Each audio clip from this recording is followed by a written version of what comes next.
Palikušas pēdējās divas sacīkstes. 3 pretendenti par čempionu titulu. Katru reizi, kad es šo sāku, man tāda sajūta, ka esmu ievadā no vāģiem. Nav jau arī tālu. Čempions, 2. vieta, jauniņais. 3 cars, 1 champion! Un šī ir situācija, kādā mēs dodamies uz Katāras Grand Prix. Tad sākotnēji trase ir uzbūvēta priekš MotoGP, un tikai vēlāk tā tika pielāgota, lai F1 varētu lietot. Tas nozīmē, ka trasē nav īsti tāds ass bremzēšanas punkts, kuru izmantot apdzīšanai. Ir pāris punkti, kas ir tā blakus braucot, lēzeni līkumi, bet nav tā odziņa. Jā, man personīgi šī trase de visai. Vai to var ievērot? Kā arī te būs gada pēdējais sprints. Vai tu gribi izmēģināt kādu trasi, kas ir interesantāka par Katāru? Un šonedēļ ir melnās piekdienas atlaides. 30% atlaide dāvanu kartēm. Iegādājies un nāc pabraukāt virtuālajā realitātē. Labi, es jau esmu daudz runājis par šo čempionu titulu cīņu, bet pēdējās nedēļas notikumi bija sapņu scenārijs Verstappenam, paglāba Piastri, un priekš Lando ir tāds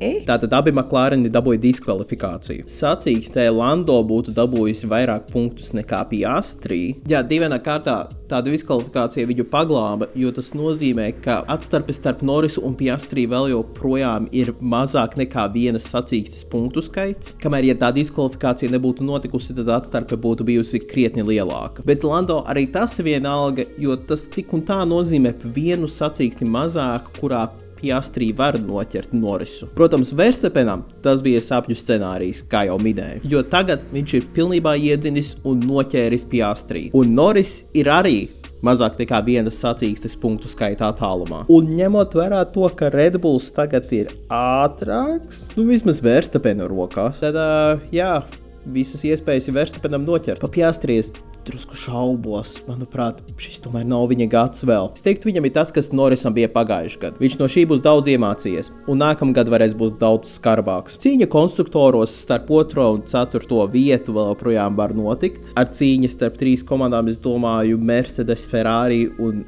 Verstappens. Tālāk uz aizmuguri vēl joprojām ir katrs par sevi cīņa. Daudziem ir iespēja izpausties. Un ārpus šī gada ziņām nākamgad Aston Martin komandas vadītājs būs Adrians Newijs. Sen apakaļ es runāju par to, kāpēc viņš ir ļoti svarīgs F1 vēsturē. Viss, ko es tagad teikšu, es neesmu pārliecināts, ka tas ir viņa spēka maksimālā izmantošana. Teiksim tā, Binotto bija lielisks inženieris Ferrari komandā, bet kā komandas vadītājs, labi, kas tavuprāt notiks šonedēļ Katāras sacīkstē? Ieraksti komentāros.